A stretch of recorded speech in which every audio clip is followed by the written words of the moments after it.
এখন ব্রাজিলের ক্ষেত্রে যদি আপনি হাই প্রেসিং দিয়ে করেন, আপনি কিন্তু এটা ভুলে গেলে চলবে না যে আপনি খেলেছেন ফিফা র‍্যাংকিংয়ে ৩৩ নম্বর দলের সাথে। কিন্তু আপনি যদি আসলেই বিশ্বকাপ জেতার উদ্দেশ্য নিয়ে টুর্নামেন্টে ঢুকেন, তো সেক্ষেত্রে আপনাকে ফ্রান্স, পর্তুগাল, আর্জেন্টিনার মতো বড়, বড় নামকে হারিয়ে আপনার বিশ্বকাপ জিততে হবে। তো সেই ক্ষেত্রে আপনি যখন হাই প্রেস করে চলে যাবেন, তখন কিন্তু আপনার একটা কাউন্টার অ্যাটাকের একটা অসুবিধা আপনার পড়তেই হবে। Fala, meu convocado, tudo bem com você? Hoje vamos dar mais uma volta ao mundo sentado aqui na nossa cadeira para ver a repercussão do jogo entre Brasil e Panamá, esse amistoso internacional aí preparatório para a Copa do Mundo. Eu quero saber as suas impressões, depois a gente vai tentar montar um time aqui junto que possa ser competitivo aí nessa Copa de 2026, segundo as nossas análises aqui. Então, bora ver! আপনাদের সাথে আছি আমি তামিম ফিরদাউস এবং সমীহরাই আপনি তো ভালো থাকবেনই, কারণ গতকাল রাতে আমরা যেটা দেখলাম ব্রাজিল তাদের মিশন হেক্সা, এতদিন আমরা যেটা শুনতেছিলাম সেই মিশন হেক্সাটা তারা কমপ্লিট করে ফেলেছে। মিশন হেক্সাটা শুরু না হলেও মিশন হেক্সাটার জার্নিটা কিন্তু শুরু হয়ে গিয়েছে। না, তারা দেখলাম যে 6টা গোল দিল পানামার জালে। তো 6 মানে আমরা জানি যে হেক্সা একটা কানেকশন আছে। তো আই থিঙ্ক তারা মিশন হেক্সাটা কমপ্লিট করেই ফেলেছে।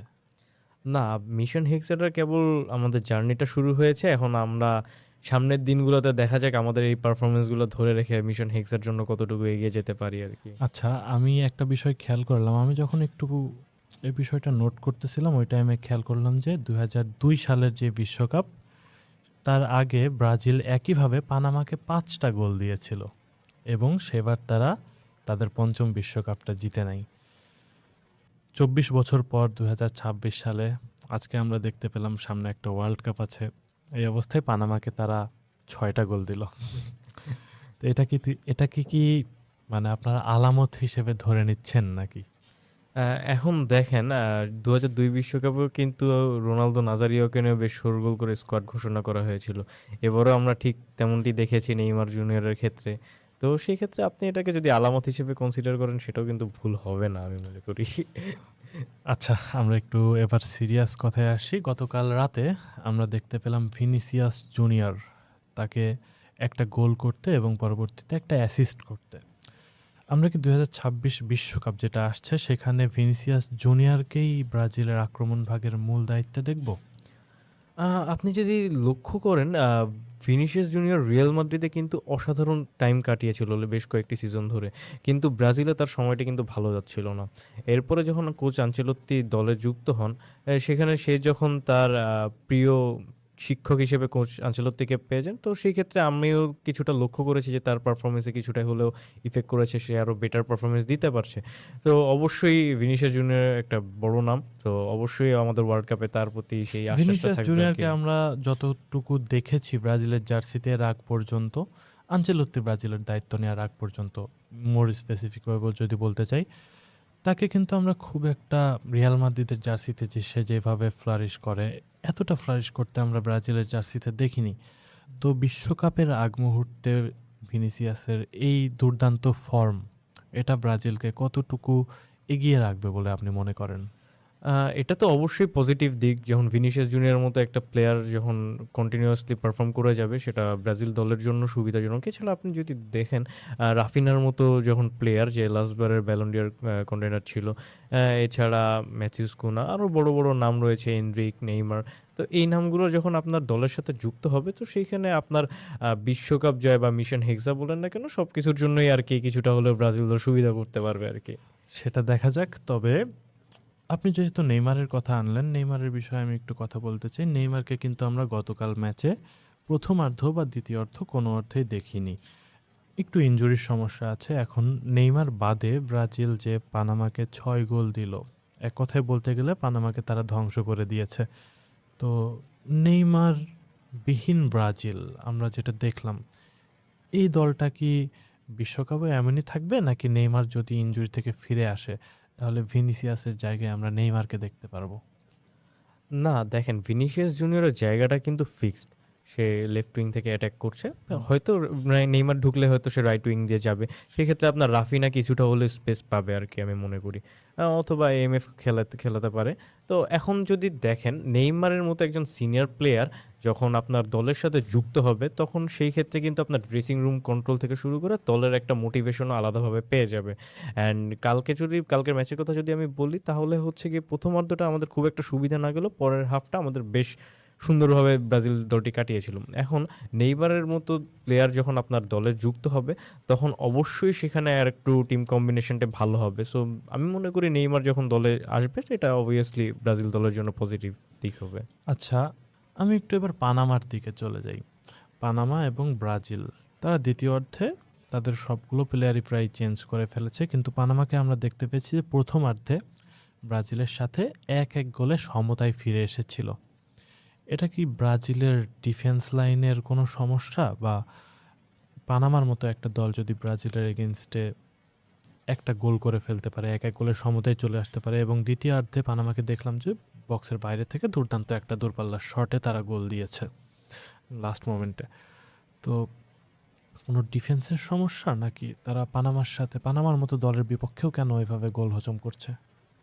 আপনি যদি লক্ষ্য করেন ম্যাচটির দিকে, তাহলে দেখবেন ম্যাচটি কিন্তু আমি ভুল না করলে ম্যাথিউস কুনার গায়ে লেগে আর কি বলটার ডিরেকশন চেঞ্জ হয়ে যাবে এবং অ্যালিসন বেকার হয়তো এটা প্রেডিক্ট করতে পারেনি। তো সেই ক্ষেত্রে আর কি গোলটা হয়ে গিয়েছিল। এখন আপনি ব্রাজিলের ডিফেন্সের দিকে যদি তাকাবেন, তাহলে হচ্ছে কি আমাদের যে দুইজন মেইন ডিফেন্ডার রয়েছে, মার্কুইনেস এবং গ্যাব্রিয়েল ম্যাগালেস, তো তারা হচ্ছে গিয়ে কালকের দিনে আর কি মিসিং ছিল। অ্যান্ড সেই ক্ষেত্রে হচ্ছে গিয়ে আমাদের যখন মেইন ডিফেন্ডার মিস থাকবে, তো সেই ক্ষেত্রে কিছুটা হলেও ডিফেন্ডারের ঘাটতি আমরা লক্ষ্য করব। এছাড়া আপনার যদি দেখেন লুকাস পেরেরার মতো প্লেয়ার যখন আছে, তো সেই ক্ষেত্রে ব্রাজিল ফ্যানরা হয়তো এটা নিয়ে একটু আশা হতো যে সে পারফর্ম করতে পারছে না। আবার অন্যদিকে ওয়েজলির কথা যদি আমরা বলি, ওয়েজলিকে আমরা গতকালকে লক্ষ্য করেছি যে সে হচ্ছে অফেন্সিভ ডিফেন্ডার হিসেবে বেশ ভালো। সে যখন ব্রাজিল অ্যাটাক যাচ্ছে সে উপরে উঠে যাচ্ছে, কিন্তু ব্রাজিল যখন কাউন্টার অ্যাটাকে পড়ে যাচ্ছে তখন সে আর নিচে ফল করতে পারছে না। এটা বেশ এই একটা বিষয়টা আমি একটু মাঝখান থেকে আপনাকে থামাই যে ব্রাজিলকে আমরা গতকাল দেখলাম যে অনেক হাই প্রেসিং ফুটবল খেলছে আনচেলত্তির আন্ডারে। তো তারা যখন বিশ্বকাপে যাবে, ইউরোপের বড় বড় দল যারা আমরা বলে থাকি যে প্রেস রেজিস্ট্যান্স টিম, তাদের বিপক্ষেও কি ব্রাজিলের স্ট্র্যাটেজি সেম থাকবে, যে তারা তাদের বিপক্ষেও হাই প্রেস করবে, বল কেড়ে নেওয়ার চেষ্টা করবে, এমন কিছু? এখন ব্রাজিল দলটি কিন্তু সবসময় হচ্ছে গিয়ে একটু উপরে উঠে খেলার টেন্ডেন্সি থাকে, আপনি দেখবেন। এখন ব্রাজিলের ক্ষেত্রে যদি আপনি হাই প্রেসিং দিয়ে করেন, আপনি কিন্তু এটা ভুলে গেলে চলবে না যে আপনি খেলেছেন ফিফা র্যাঙ্কিংয়ে 33 নম্বর দলের সাথে।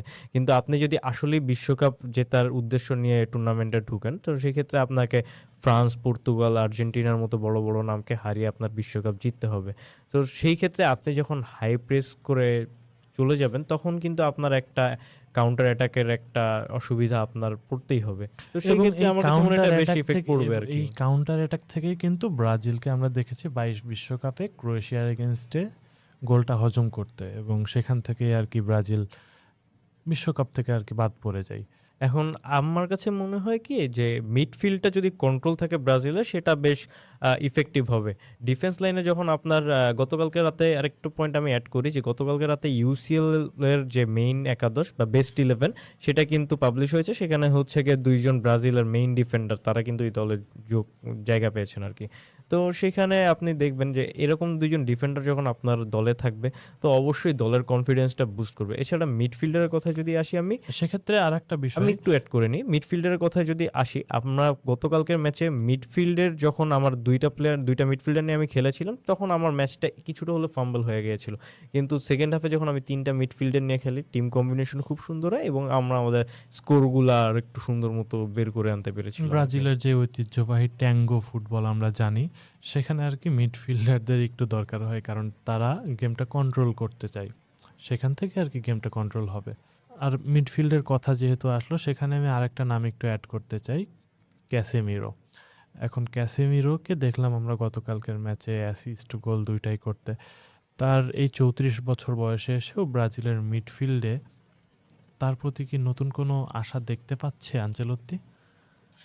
ক্যাসেমিরো যখন রিয়াল মাদ্রিদ থেকে ম্যানচেস্টার ইউনাইটেডে আসে, সেখান থেকে কিন্তু ম্যানচেস্টার ইউনাইটেডের যে উত্থান-পতন সবকিছুতেই কিন্তু ক্যাসেমিরো সাক্ষী ছিল আরকি।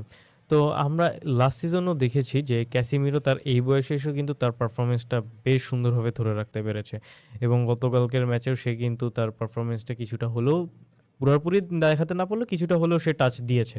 অ্যান্ড ক্যাসেমিরো যার মতো যখন সিনিয়র প্লেয়ার আপনার দলে থাকবে, তো সেই ক্ষেত্রে আপনি এরকম প্লেয়ারের উপর ভরসা করতেই পারেন এবং আপনাকে করতেই হবে। আপনার কাছে অপশনও তখন থাকবে না।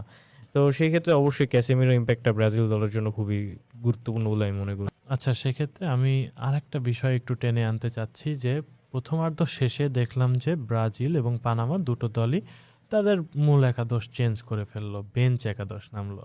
এখন মূল একাদশ পানামাকে দিতে পেরেছে 2 গোল, বেঞ্চ থেকে উঠে আসা দলটা পানামাকে দিতে পেরেছে 4টা গোল। আপনি কি এখানে বলতে পারবেন যে 2022 বিশ্বকাপে আমরা যেমন দেখেছিলাম যে ব্রাজিলের বেঞ্চ টিমের গরম, এই গরমটা কি আপনি একটু অনুভব করতে পারছেন? না দেখেন, আমরা যতদূর জানি যে বিশ্বকাপটা কিন্তু ইউএসএতেই হচ্ছে এবং সেখানকার ওয়েদারও বেশ গরম। তো ব্রাজিলের এই গরমটা সেখানে গেলে হয়তো একটু গরমে কাজে গরমে কাটাকাটি হয়ে কাটাকাটি আবার হলেও যেতে পারে। ঠান্ডা হয়ে যায় নাকি না, সেই ঠান্ডা বিষয়টা? হবে না, কারণ ব্রাজিলের পারফরমেন্সটা কিন্তু আসলে কালকে উপভোগ করার মতোই পারফরমেন্স হয়েছিল।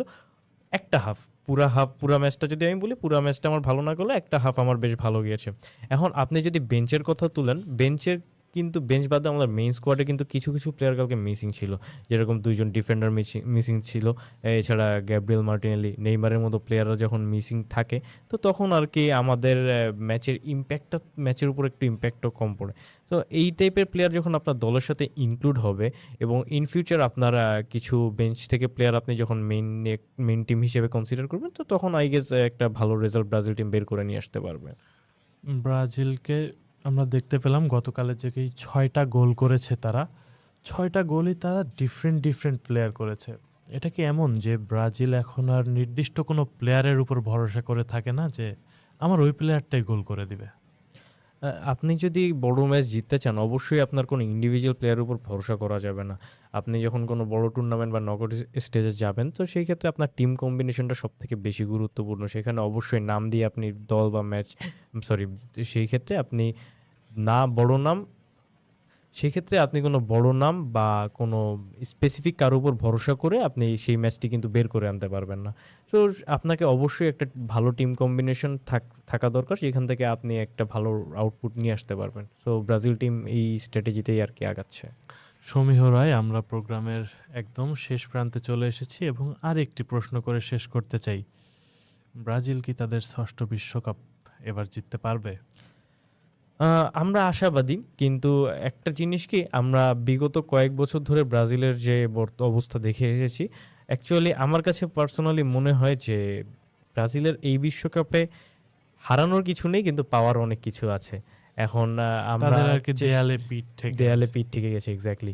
সো আমরা সেই ক্ষেত্রে ব্রাজিল টিমের উপর আমার কাছে মনে হয় তাদের উপর একটু প্রেশার কম, যে তারা বিগত সিজনগুলোতে যখন খারাপ সময় গিয়েছে, তো এই বছর আর কি তাদের একটু প্রেশার কম, কারণ তারা তাদের ন্যাচারাল ফুটবল খেলে যেতে পারবে। অ্যান্ড আমার কাছে মনে হয় যদি ব্রাজিল তাদের ন্যাচারাল ফুটবলটা খেলে যেতে পারে, তাহলে একটা ভালো রেজাল্ট ব্রাজিল দল হয়তো পেতে পারে এই বিশ্বকাপে। এবং আমরা আশা করতেই পারি ব্রাজিল হয়তো বা তাদের 6ষ্ঠ বিশ্বকাপ জিততে পারে অথবা নাও জিততে পারে। ভালো আরো অনেক দল আছে। Bom, pessoal, eu quero saber a sua opinião em relação à seleção brasileira. Você acha que o Brasil chega forte para essa Copa do Mundo ou realmente não tem aí grandes chances nesse ciclo, né, nessa Copa do Mundo? Teria que ter mais chance talvez lá em 2030 com o trabalho mais completo do Carlo Ancelotti. E falando da seleção brasileira, me preocupou o primeiro tempo, tá, da seleção brasileira. Rafinha, para mim, muito abaixo. Vinícius Júnior fazendo o jogo dele normal ali, fez o gol, participou do outro gol, mas não interage muito bem, sabe, com o Matheus Cunha ali. Na minha opinião, não funcionou muito bem essa dupla aí, não funciona muito bem essa dupla. E para jogar contra seleções bem mais fortes que o Panamá, por exemplo, creio que será complicado ali de jogar com esses jogadores ali, né? Se bem, o Vinícius Júnior não tem como tirar do time em tese, né? Mas o meu time, principalmente na parte de trás, ele seria diferente. A gente percebeu o Alisson levou um gol aí que a bola desviou e tal, mas poxa vida. Ei, Alisson, parece que todo ano é a mesma coisa, né? Ele é bom, mas aí a bola vem difícil, ele leva um gol. No segundo tempo, o Ederson também, nossa, que golaço que o cara fez. Foi, mas pô, na seleção brasileira a gente espera que o goleiro faça alguma coisa de diferente, o goleiro vá lá no canto, defenda uma bola difícil, né? O que parece que não vai acontecer mais uma vez nessa Copa do Mundo. Os goleiros não falharão, principalmente se for o Alisson. Ele não vai falhar, mas também não vai pegar aquela bola que precisa, aquela bola difícil, sensacional aí que outro goleiro, talvez piruzeiro, pegasse, né? Mas enfim. No lado direito, o Wesley tentou, se esforçou no primeiro tempo, mas é um jogador, na minha opinião, não é craque, igual o pessoal fala. Meu Deus, esse Wesley, lateral direito, craque. Eu jogaria com o Ibanez, que também não entrou bem, vou falar a verdade, né? Mas é um zagueiro, então zagueiro, Ibanez, aí vai ter o Marquinhos e o Gabriel Magalhães, que é uma dupla muito mais forte do que a que jogou ontem, né? Com o Brenner e Léo Pereira. E na esquerda, eu tendo a preferir o Douglas Santos. Parece que tá jogando melhor que o Alexandre, que fica naquela lenga-lenga. Mas, como é um time defensivo, na cabeça do Carlo Ancelotti, acho que ele vai com o Alexandre. Agora, no meio do campo é que a gente precisa mais atenção, né? Porque a gente percebe que o Casemiro, sim, ele pode ser esse 5, como ele sempre foi, mas sozinho no meio e ter o apoio de 2 jogadores. Eu acho que o time rende melhor quando tem esses outros 2 jogadores ali, que poderiam ser, por exemplo, Danilo Santos e o Paquetá. Mas, e o Bruno Guimarães? Bruno Guimarães, ele joga todo ciclo, joga tudo, e a gente conta nos dedos ali os jogos que ele foi bem na seleção brasileira. Diferente do Danilo, por exemplo, que antes joga bem. O Paquetá já fez bons jogos na seleção brasileira, né? Nem todos também, mas aí seria mais pra ficar ali no lado esquerdo, então ficaria o Casemiro, e esses 2 caras que marcam bem e saem em transição muito rápido, né? O Danilo e o Paquetá, que sabe colocar a bola, né? E aí no ataque, Vinícius Júnior por um lado, o Rafinha foi muito mal ontem, achei o Rafinha muito mal. Então aí fica uma dúvida nesse ataque, né? Se fica Vinícius Júnior, Rafinha e Matheus Cunha jamais, tá? Nas minhas ideias jamais, Matheus Cunha. Então o Igor Thiago entrou muito bem. O Igor Thiago demonstrou realmente que pode ser um jogador efetivo na Copa do Mundo. Pode ajudar muito o Brasil pelo jeito dele jogar, né? Segurar a bola, de ser mais forte ali, de empurrar. E tem técnica, né? A gente viu no lance do gol ali que ele deu um drible ali bonito e acabou sofrendo o pênalti, né? Ele que tem 2 gols pela seleção brasileira, já os 2 de pênalti, bate muito bem pênalti, o Igor Thiago. Aí fica a dúvida, onde eu colocaria o Neymar nessa seleção? Porque eu gostaria de ver o Neymar nessa seleção. Em princípio, voltaria ali para o Casemiro e Bruno Guimarães, na verdade Casemiro e Danilo, na minha opinião, no meio de campo, colocaria o Neymar um pouco mais à frente, e aí o ataque seria Igor Thiago, Vinícius de um lado, começaria com o Rafinha, porque o Rafinha tem mais experiência e tal, mas não tá bem, poderia ser muito bem substituído, pelo lado direito ali, pelo Ryan, pelo Luiz Henrique, que também não fez um bom jogo. Luiz Henrique, quando começa jogando, parece que ele não joga tão bem, né? Ele é um jogador que a gente colocava no segundo tempo e fazia aquela fumaça toda. Assim como poderia ser o Endrick também, né? Quando começa jogando ali com a seleção brasileira, parece que ele não joga tão bem, mas quando entra no segundo tempo, causa aquela fumaceira tudo, né? O Ryan entrou bem ontem, gostei do Ryan, apesar que ele fez uma ou outra jogada e depois ficou ali tímido, né? Naquele lado esquerdo ali do ataque do Brasil. Enfim, então meu time ideal para a Copa do Mundo seria... eu não vou colocar o Everton aqui, tá? Vou deixar o Alisson mesmo, mas tudo bem. Então, Alisson, Ibanez, aí seria Marquinhos, Gabriel Magalhães e o Douglas Santos. No meio, Casemiro e Danilo, Neymar, Vinícius Júnior, Rafinha e Igor Thiago. Esse é o meu time para vencer a Copa do Mundo. Mas, claro que poderiam ter variações. O Neymar não tá conseguindo marcar, não sei o quê, tá muito exposto o time. Aí a gente teria que ter mudanças. Mas esse é meu time para ser campeão, para ser ex-campeão. Quero saber a sua opinião e quero saber o seu time. Escreva aqui embaixo. Tira o Neymar, você tá louco, bota mais esse. Endrick, enfim. Quero que você coloque a sua opinião aí. E até o próximo vídeo aqui no Seleção do Mundo.